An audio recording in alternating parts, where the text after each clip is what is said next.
should probably make a start in view of the important topic. Well, thank you, ladies and gentlemen, for coming to this very privileged opportunity to hear Dr. Peter Saunders speak on assisted suicide, should it be legalised. For those of you who don't know Peter Saunders, he's campaign director of Care Not Killing Alliance, which is a coalition of over 40 UK-based organisations promoting palliative care and opposing the legislation of euthanasia and assisted suicide. So Care Not Killing was set up in 2005 as a broad-based movement involving professional groups, healthcare providers, disability rights groups, faith-based bodies and profile groups in order to combat Lord Joffrey's assisted dying bill. And he played a major role in defeating this bill in 2006 and also helped see off subsequent attempts to change the law in the British House of Lords in 2009 and in Scotland in 2010. CNK is now regarded as a lead voice on end-of-life issues in the UK. Peter has also since 1999 been CEO of the Christian Medical Fellowship, which is a membership organisation with over 4,500 UK doctors and 1,000 medical students as members. He's a Kiwi, and he previously trained as a general surgeon before coming to the UK in 1989. He's married to Kirsty, who is a consultant paediatrician in St Albans, and has 3 children, Christopher, Benjamin and Jonathan. Without any further ado, let me introduce you to Dr. Peter Saunders. He's going to speak between 30 to 40 minutes, and then there's going to be an open time of questions. So if you can, please reserve your questions until the end, and I'll try and allow you to ask the questions you want to ask. It's being recorded just for the sake of having Peter Saunders on the video, so I can upload it to my private website. Okay, let me introduce you to Dr. Peter Saunders. Thank you very much.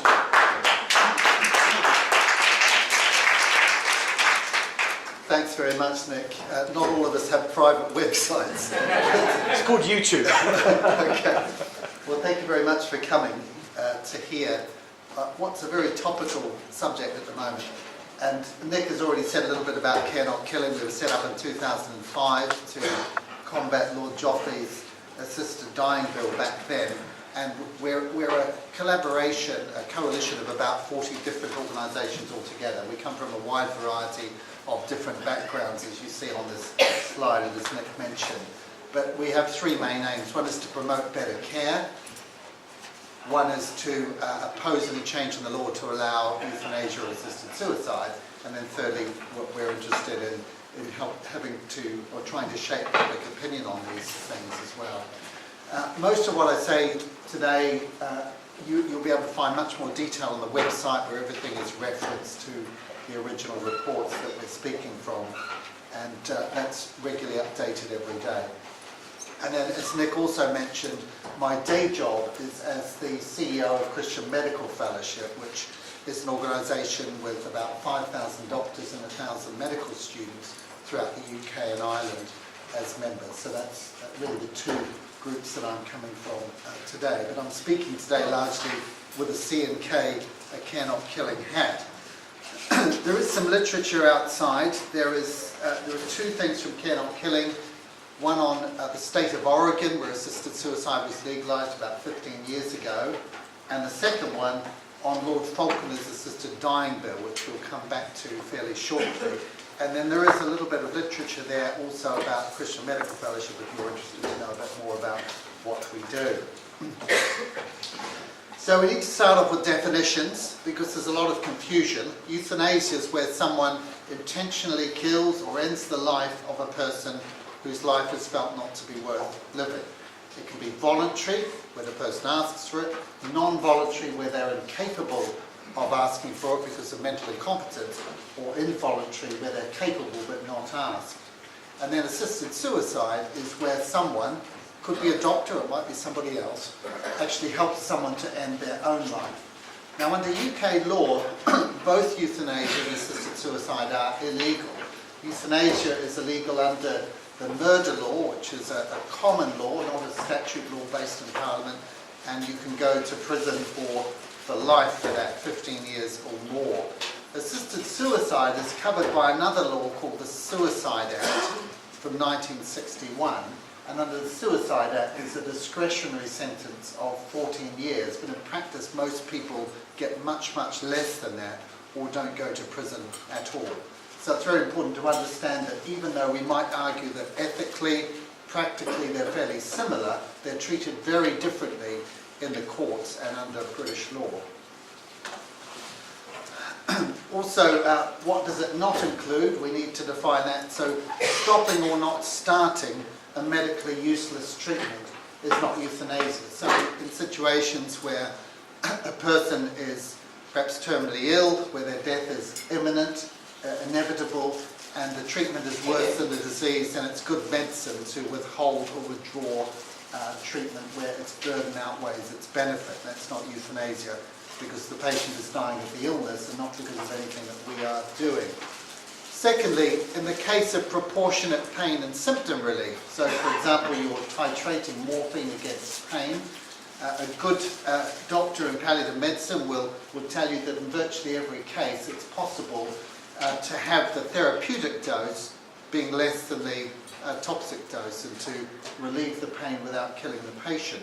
But in those rare circumstances where the giving of an opiate analgesic might shorten life, and that the intention of the doctor is to relieve the pain and not to end the patient's life, then that's regarded as double effect. It's perfectly legal and regarded as ethical.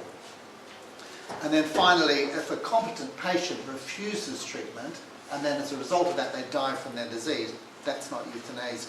Now it's important to stipulate these things because there's a lot of confusion in the general public and even among some healthcare professionals about what euthanasia is and what it isn't. These things are all legal. Euthanasia and assisted suicide are not. Now the reason this is relevant at the moment is because we've got two bills before Parliament. There's the Assisted Dying Bill, introduced by Lord Falconer, who's pictured above here, former Lord Chancellor, and that's in the process of going through the House of Lords. In practice what's going to happen is that the bill will now fall, it will cease to travel because of the general election coming up. There's not enough time for it to get through the Lords, let alone the Commons, before the 7th of May. But we can be pretty sure that that bill will be reintroduced in the next parliamentary session. It'll come back, but they'll have to start all over again when they do. The live bill at the moment is the Assisted Suicide Scotland Bill, which was started by Margot MacDonald, who died from Parkinson's about a year ago, and it was picked up by a Green Party MSP called Patrick Harvie, and that is still progressing because it's in the Scottish Parliament at Holyrood, which doesn't change in May, doesn't change until 2016.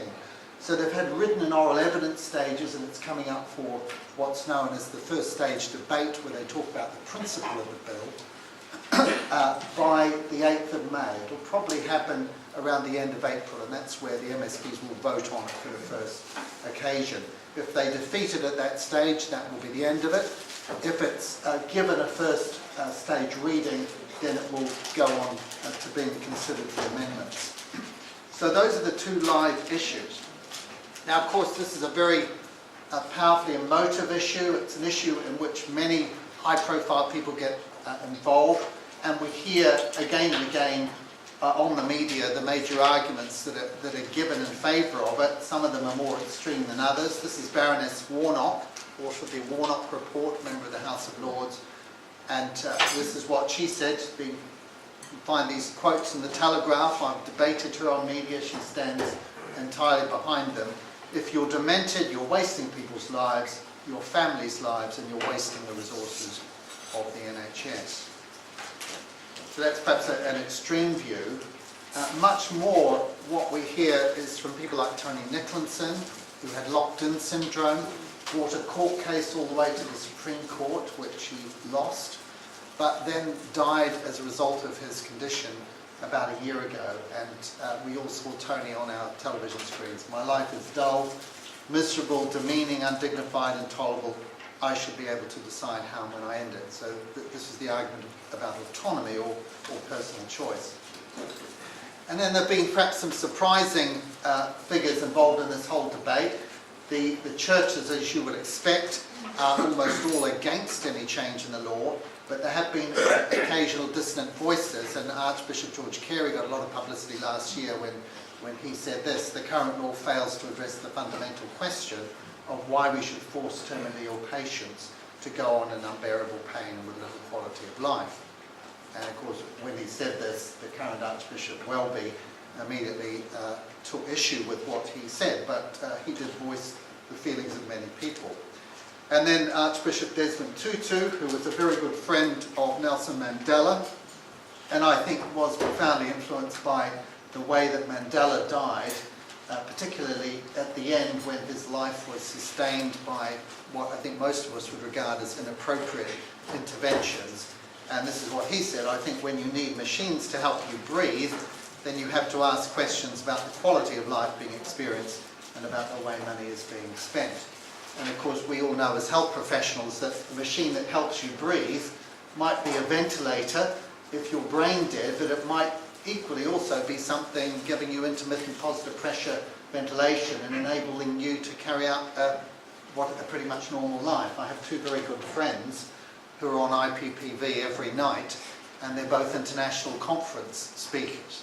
So we know there's a range of technological interventions. So coming back to Falconer's bill, called the Assisted Dying Bill, it follows a commission that he set up a couple of years ago. We haven't got time to go into the details of that, but he chose 12 people who came out with a report in favour of his bill. We would say perhaps not surprising given the people who he chose to be on it, but the bill actually allows for assisted suicide, not euthanasia, assisted suicide, for mentally competent adults who've got 6 months or less to live. That's the key thing. And as I say, it's in the committee stage of the Lords, but it's only had 2 days of committee, and everyone on both sides is obviously agreed that the bill is now going to fall because there's not enough time for it, as I said earlier. And if you want to follow the progress of any bill, all you need to do is go to that wonderful search engine, Google, and put the name in, and it will take you to the parliamentary website where you can see exactly where it is. Bills can start in the Lords or the Commons, but they have to go through both houses to become law and then get royal assent. So it didn't get through the Lords, it didn't enter the Commons. Harvie's bill is a little broader. Again, there was a consultation. It's based on the Oregon model. We'll come back to that. But the Oregon model is essentially assisted suicide, but not euthanasia, mentally competent adults, 6 months or less to live. And so it's similar to Falconer, except with some important differences. Firstly, the age limit is different. It's 16 rather than 18. Secondly, it's for people with, in the words of the bill, a terminal life-shortening illness or condition who find life unacceptable. So it's much broader in scope than Falconer's bill. And of course, life-shortening illness or condition, well, what falls within that remit? It's very, very broad. One might even argue that life itself is a life-shortening illness or condition, but it certainly within its scope would be conditions like chronic obstructive airways disease, ischemic heart disease, diabetes, hypertension, and so on and so forth. And the reason this bill is much broader in scope is because it was very much built on a personal campaign by Margot MacDonald, Harvie's predecessor, who had Parkinson's disease. And so she deliberately drew the scope of the bill in a way that it would include her, and that means broader definitions. And as I said, it's coming up for the first stage debate very shortly. And again, you can follow the progress of this bill on the Holyrood website. Now, there have been previous attempts, in fact 3 in the UK in the last 8 years or so. Joffe's bill, which prompted the forming of Care Not Killing, lost 148 to 100 back in 2006 in the Lords. There was another attempt in the Lords by Falconer in 2009, which failed. And then MacDonald brought a previous bill in Scotland in 2010. And you see with that one, the margin of victory or defeat for the bill was much, much higher. I think, again, reflecting the fact that it was very broad in scope. and possibly also that the Scottish Parliament was more conservative culturally when they looked at this thing. What were the arguments that convinced Parliament? Well, there were basically three on these occasions. The most important one was that of public safety. So the idea that if you change the law, you put pressure on vulnerable people to end their lives. The second argument, palliative medicine. In brief, if you look after people really well, then requests for ending their life will evaporate in the vast majority of cases. So the argument that it was really much more the worried well who were anxious about the dying process ahead of them, rather than those who were actually experiencing the dying process, who were pushing for this. And then the third reason was, as we'd say in surgery, if it ain't broke, don't fix it. We already have a law that works in the sense that it's got very clear boundaries, people know exactly where they stand, and it already gives a lot of discretion both to prosecutors and judges, so that if there's a really hard case, the judge has got the ground within the statute to be able to show a lot of mercy. And in the same way, the prosecutor, the Director of Public Prosecutions, the DPP, who runs the Crown Prosecution Service, with every case of assisted suicide that comes forward, he's got to make two decisions. First of all, is there enough evidence to bring a prosecution? And many cases fall at that level because there's just not enough evidence. And then secondly, is it in the public interest to bring a prosecution? And many other cases fall at that level as well. So in practice, very few come to court, but there are very few cases as well, because the current law, because of the penalties that it holds in reserve, acts as a very powerful disincentive to exploitation and abuse. So Parliament was convinced by that the current law was clear and right and didn't need changing.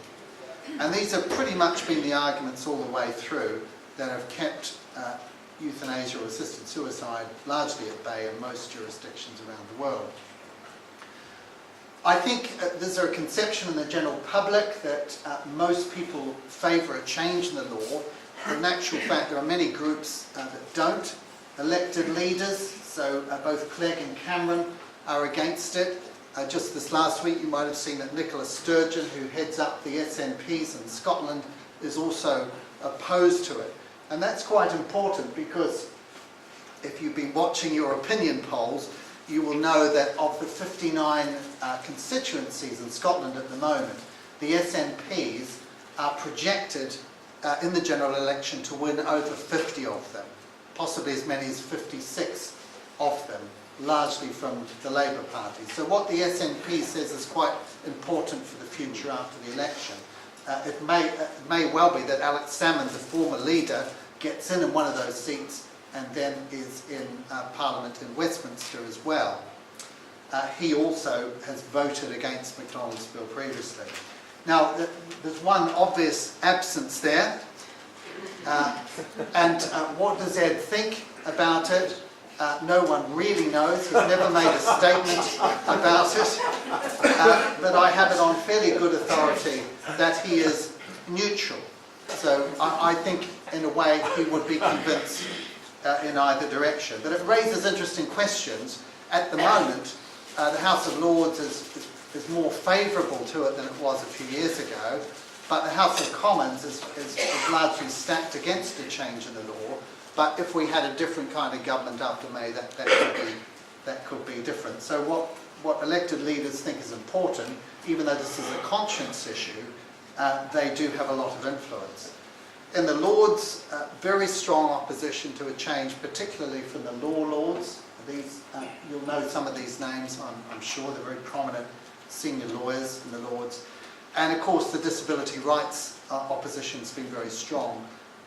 Baroness Jane Campbell, you may well have heard of, very prominent disabled peer in the House of Lords, and if you follow sport at all, you'll know the name Tanni Gray-Thompson, because she won many gold medals as a Paralympian, and she's now Baroness Thompson in the House of Lords. And both of these two, in fact I met them just last week to talk about this issue, and they're both strongly opposed to a change in the law.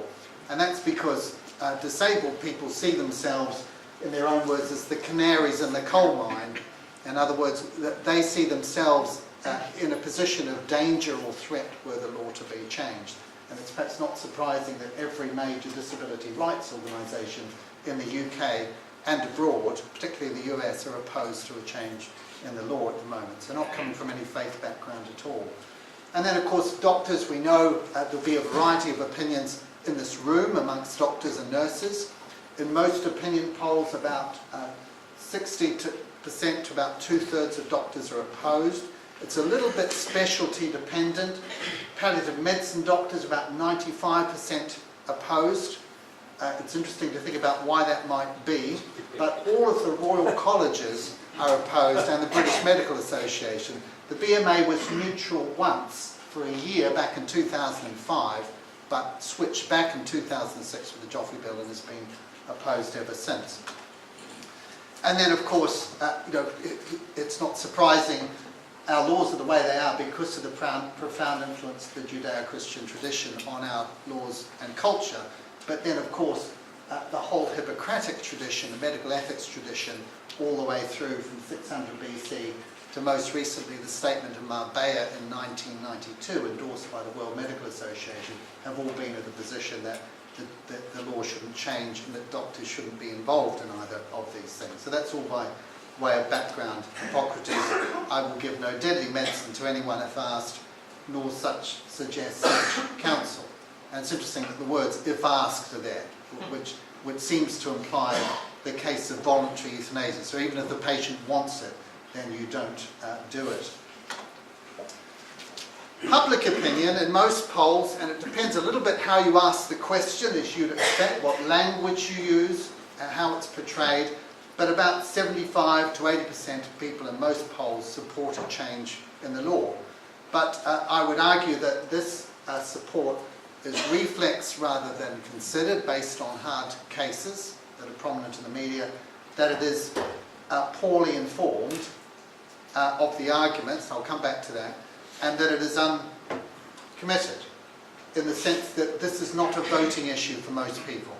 On the 7th of May, people will not be going to the polls and choosing a party or a person on the basis of this issue. It's just not up there with leadership, economics, the NHS, immigration, and so on.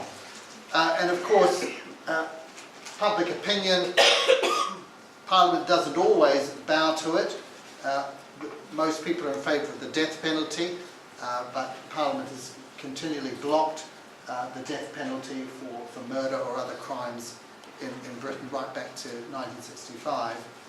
And the reason for that is because the reason that law was changed initially was because sometimes the courts get it wrong and you end up with an innocent person going to the gallows. And the same sort of argument applies here, that if you change the law, there may well be what we call collateral damage, and that's why the law is there for reasons of public safety. So this was a poll that was done by ComRes just last year in July, and they found 73% in support of a change in law to allow assisted suicide. Then they presented the people they asked with the 5 major arguments against it, and what was interesting was that 42% changed their mind, and when you combined all of them, you found that the 73% support collapsed to 43%. So that's what I'm saying, that it is not necessarily properly informed opinion. So what are the reasons for resisting a change in the law? Well, I'll give you a few here. We'll go through this quite quickly. But this has been the main one that's convinced Parliament that a change in the law puts pressure on vulnerable people. So it's not so much that people are being actively coerced, although that could and does happen in some families, but it's much more that a kind of nuanced sense of duty, that people feel that they're eating up resources, that they're being a burden that's either financial or emotional or a care burden. And if you change the law, you increase that pressure that vulnerable people who are disabled, elderly or sick feel. And that's the main thing that's really convinced Parliament. So it's something that sort of religious argument about the sanctity of life, it's been an issue about the balance of harms and public safety. Of course, the law also protects people who might be persuaded to participate. Mum, I love you and I'd like to help you, but actually, do you want me to go to prison? It is quite a good way of a family member being able to resist being put under the pressure. And disabled people's leaders in particular will tell you that people who are disabled or sick can be very strongly persuasive, and particularly within families. In fact, way back in 1994, when this issue was looked at in a select committee in the Lords, this is where this concern came from. We concluded it was impossible to ensure that all acts of euthanasia were voluntary and that any liberalisation would not be abused. We were concerned that vulnerable people would feel pressure, whether real pressure or just imagined pressure, to request early death. And Lord Walton of Detchant, who's still in the Lords, is a medically qualified peer who chaired that committee. So that's the first reason. Second, that incremental extension is inevitable, that proposed safeguards don't work and aren't safe, and I'll come back and look at that in more detail. But the key thing to grasp here is that the major arguments being used to change the law are two. Autonomy, we want it, and compassion, we need it because of the suffering that we're going through. The problem with those two arguments is that they apply across a very wide, broad range of cases. And so there is what we might call a logical mission creep within the whole issue. Now, let me explain that in a little bit more detail. The Falconer comes along and says, this is only for adults who are mentally competent and have less than 6 months to live. But the main arguments he uses to back that position are autonomy and compassion.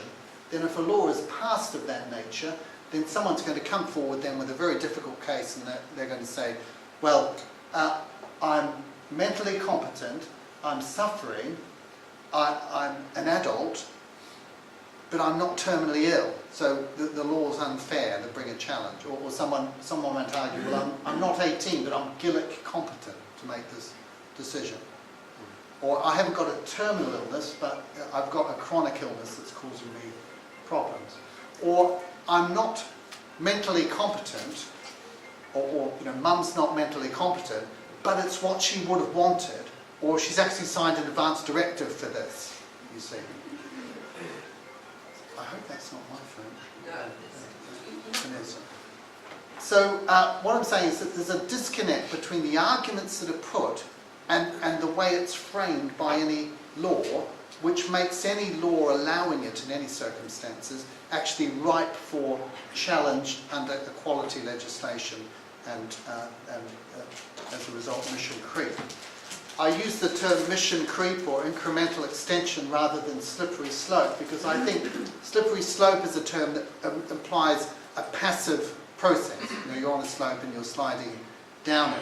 But in actual fact, what's happening is that people are bringing hard cases. It's an active process that's taking place. And those on the other side of this argument are quite interesting in that they represent a broad range of views. So some, like dignity in dying, are very limited in what they're asking for, but others, like Society for Old Age Rational Suicide, SORS, are much more broad in what they're asking for. And when we look at other jurisdictions, we see these three things: an increase in the number of cases, spread to new categories of people, and perhaps most importantly, a change in the public conscience as well. These are the Oregon figures over the last 15 years, and they just illustrate the blue things are prescriptions given, and of barbiturate, and the green ones are the deaths. And you see there's a steady increase year on year. So the law is very similar to Falconer's. 1/3 die for fear of being a burden on others. It's higher in nearby Washington, where it's also legal. Less than 5% have psychiatric evaluations, but 1 in 6 are depressed, based on a British Medical Journal review. The whole statistics come from self-reporting from those those who are involved. So you might argue that there is perhaps an onus on them to report the event in a way that exonerates them. With an Oregon-type law, we'd have 1,200 deaths in Britain per year.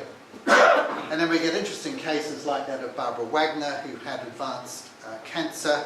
She wanted chemotherapy. It was one of those very expensive drugs.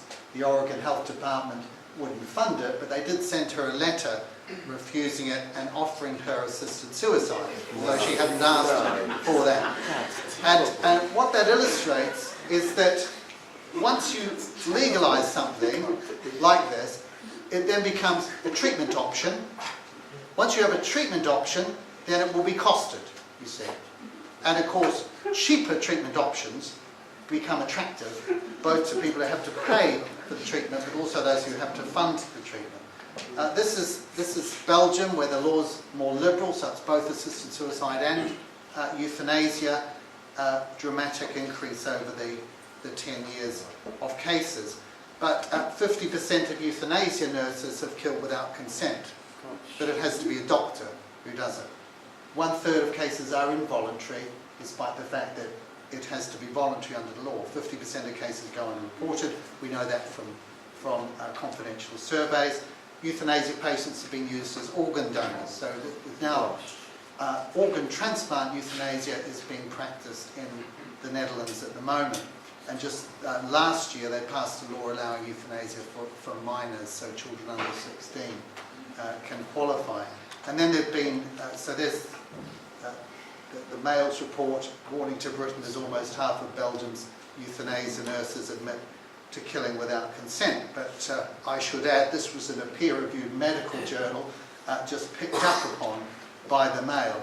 And then there have been these individual distressing cases which have been very highly publicised. The twins who were deaf and going blind, Anne G, who had anorexia, Nathan Verhelst, who had a sex change operation and was profoundly depressed as a result of that because he wasn't pleased with the way it worked out.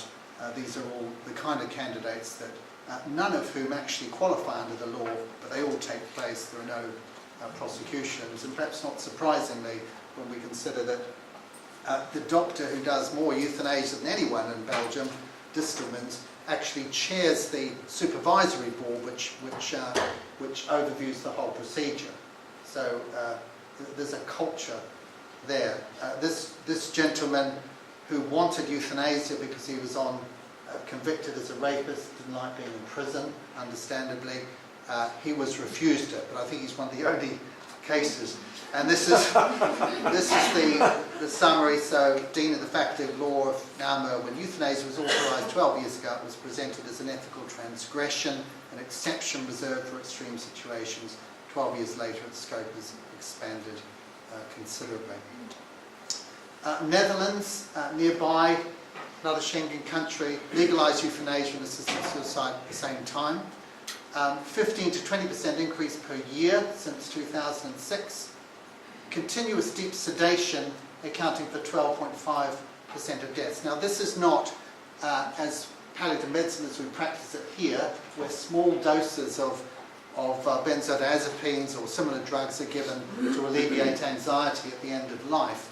This is massive doses, up to 50 times what we use in the UK, rendering people effectively unconscious, short of killing them and then withdrawing fluid. That's what deep sedation is.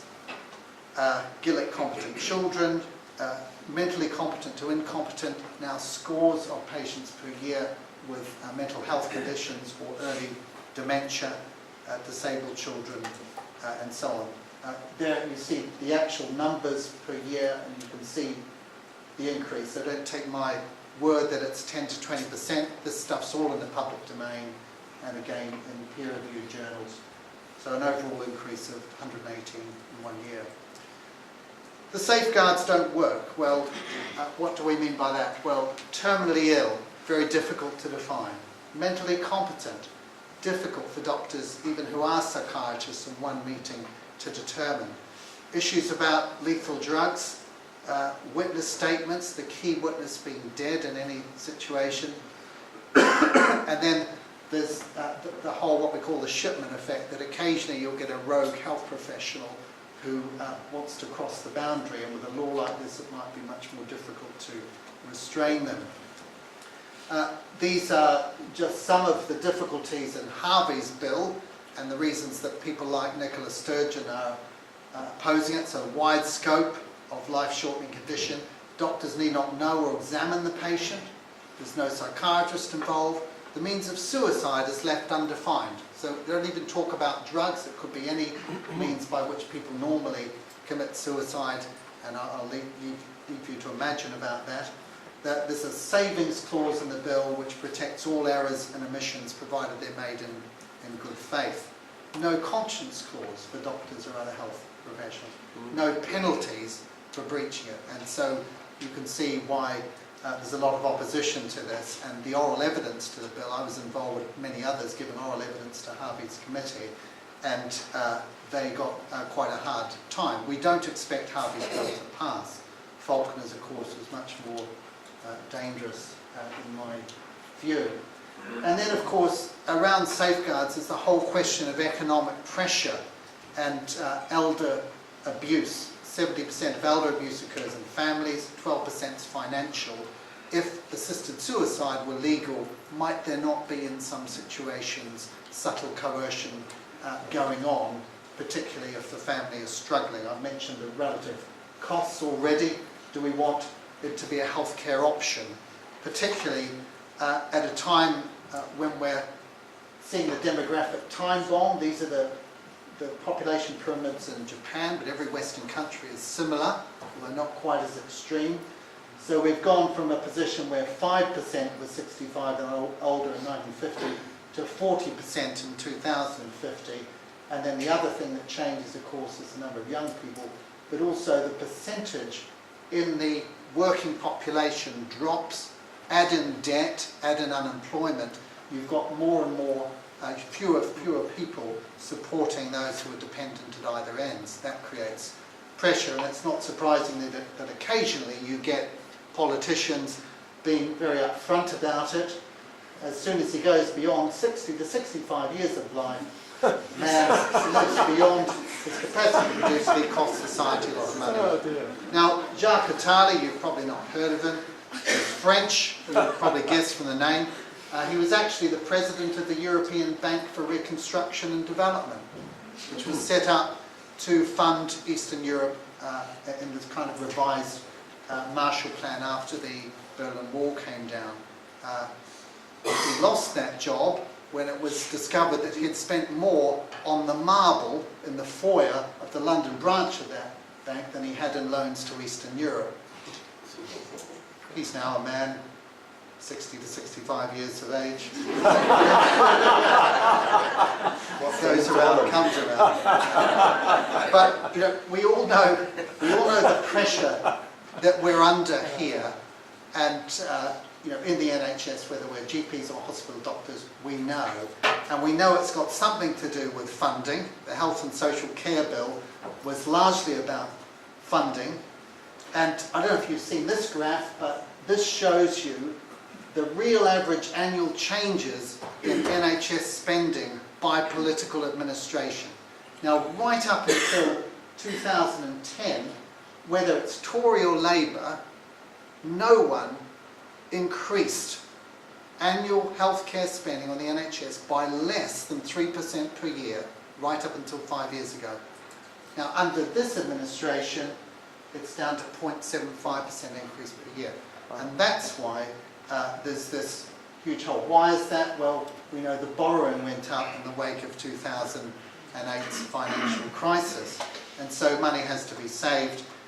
We all know now the Nuffield Institute says 30 billion NHS savings by 2021.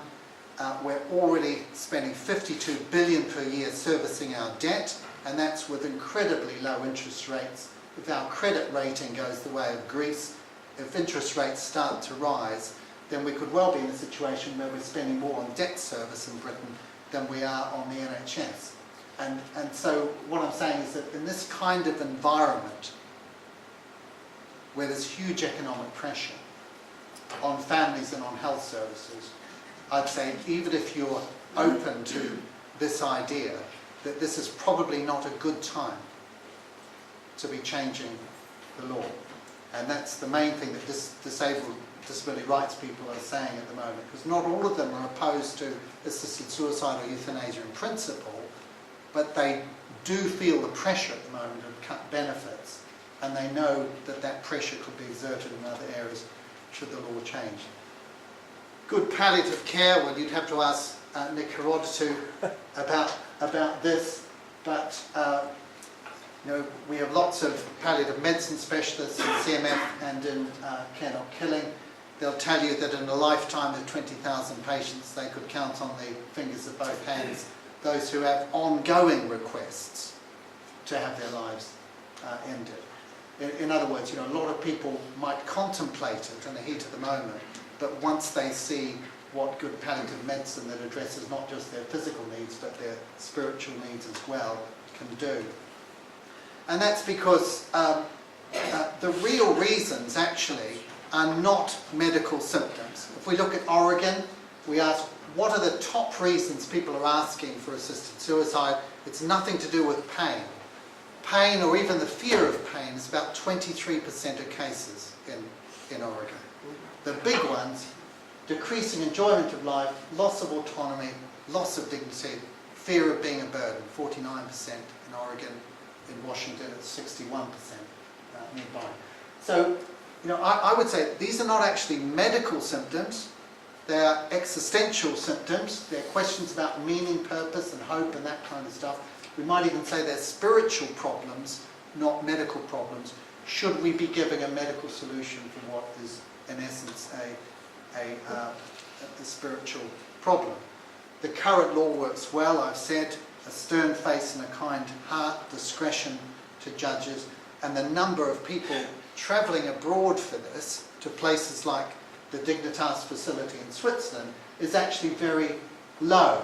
Of course, we think it's big because we see these cases highlighted on the media, but actually it's 15 to 20 cases per year, and when we put that up against the fact that we've got about 500,000 deaths in Britain every year, it's a very, very small percentage of all deaths. And the reality is that actually the vast, overwhelming majority of people with motor neuron disease, Parkinson's, cancer, chronic obstructive airways disease, you name it, every horrible disease you can think of, the vast majority of them want assisted living, not actually assisted dying. Now that doesn't mean that there is a small percentage who are really pushing for this. Of course they are. But the question remains, do you change the law given what we're seeing for these? And I'd argue that there are limits to freedom.